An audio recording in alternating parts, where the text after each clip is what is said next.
지난달 28일 국회 국민동의청원 게시판에 글 하나가 올라왔습니다. 자신을 현역 군인의 부모라고 소개한 작성자는 국방부가 최근 병사들의 자동 진급을 폐지하는 말도 안 되는 정책을 펴고 있다면서 정책을 다시 검토해달라고 요구했는데요. 이 글은 청원 성립 기준인 5만 명 동의를 빠르게 달성하고 국회 국방위에 회부돼 심사를 앞두고 있습니다. 관련 기사 댓글에서도 갑론을박이 벌어졌습니다. 대한민국 병역 문화의 오랜 상징이었던 계급은 짬밥순이라는 공식, 진짜 깨지게 되는 걸까요? 사실 이전에도 진급 심사 제도 자체는 존재했지만 진급 누락 기간이 최대 2개월로 딱 정해져 있어서요. 어지간히 큰 사고를 치지 않는 한 병장까지는 자동 진급이 보장돼 있었는데요. 그러나 이번에 국방부가 이 진급 누락 기간 자체를 없애버리면서 이젠 심사를 통과하지 못하면 군 생활 내내 일병으로만 복무할 수도 있다는 거죠. 다만 일병으로 전역했다는 주홍 글씨를 방지하고자 전역하는 달에 상병, 전역하는 당일에서야 병장으로 형식상 진급은 시켜준다는데요. 만약 정상적으로 진급한다면 일병과 상병으로 6개월씩 복무한 뒤 병장으로 4개월을 복무하겠지만 계속 진급에서 탈락할 경우 일병만 15개월 복무한 뒤 상병으로는 1개월, 병장으로는 고작 하루만 복무하고 전역하는 상황이 펼쳐질 수도 있다는 거죠. 진급심사 기준 자체도 큰 논란이 되고 있습니다. 현재 진급심사에서 체력평가의 비중이 워낙 높다 보니 한 과목이라도 기준을 넘지 못하면 사실상 과락 처리되는 셈이라 체력검사가 곧 진급을 판가름하는 기준이라고 볼 수 있거든요. 그런데 이 기준이라는 게 2분 안에 팔굽혀펴기 56개, 윗몸 일으키기 70개에 3km 달리기는 14분대 중반을 요구하다 보니 이거 생각보다 빡센 거 아닌가 하는 의견도 나오고 있어요.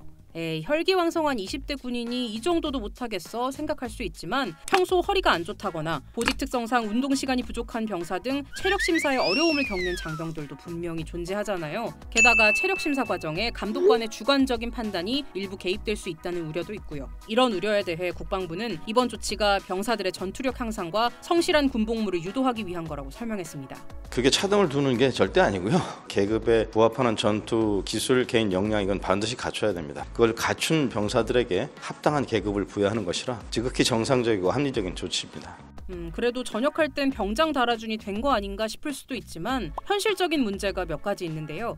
우선 진급이 누락되는 순간 후임이 나보다 먼저 진급하는 상황, 그러니까 소위 족보가 꼬이는 경우가 생기게 되거든요. 이렇게 되면 말년 일병을 모시게 될 수도 있어서요. 계급을 바탕으로 한 위계 질서가 중요한 군 조직에선 사기 저하와 업무 혼선 등의 문제가 생길 수 있다는 거죠. 동등한 것이 있어야죠. 같이 입대하고 갔는데 체력 때문에 이게 차등화 받는다는 건 아닌 것 같아요. 아니면은 탈락시키면 되잖아요. 체력의 부분에서 안 데려갔으면 됐을 텐데 체력에서는 통과시켜놓고 막상 와갖고 체력이 안 돼서 진급을 못한다. 이거는 아니라고 보죠. 게다가 최근 군 장병들의 봉급도 크게 오른 만큼 돈 문제도 무시할 수 없어요. 현재 일병은 한 달에 90만 원, 병장은 150만 원 정도를 받고 있는데요. 제때 진급하지 못하면 최대 약 400만 원 정도의 손해를 보게 되거든요. 그래서 일부에서는 국방부가 병장 월급 아끼려고 꼼수 부리는 것 아니냐란 반응까지 나오고 있어요. 물론 자동 진급제 폐지를 반기는 목소리도 있습니다. 이렇게 진급에 차등을 둠으로써 군 생활 열심히 한 병사에게 더 많은 보상을 주는 게 오히려 형평성에 맞다는 거죠. 게다가 체력평가 기준도 따지고 보면 그렇게 높은 편은 아니라는 겁니다. 사실 이게 중국, 대만, 일본 등 주변국과 비교해도 그렇게 높은 요구치는 아니기 때문에 좀 노력만 해준다면 달성하는데 무리가 없을 것으로 판단이 되고, 이 평가 항목이라는 것도 유사시엔 생존과 직결되는 만큼 체력을 진급 기준으로 삼는 게 결코 불합리한 건 아니라고 생각합니다.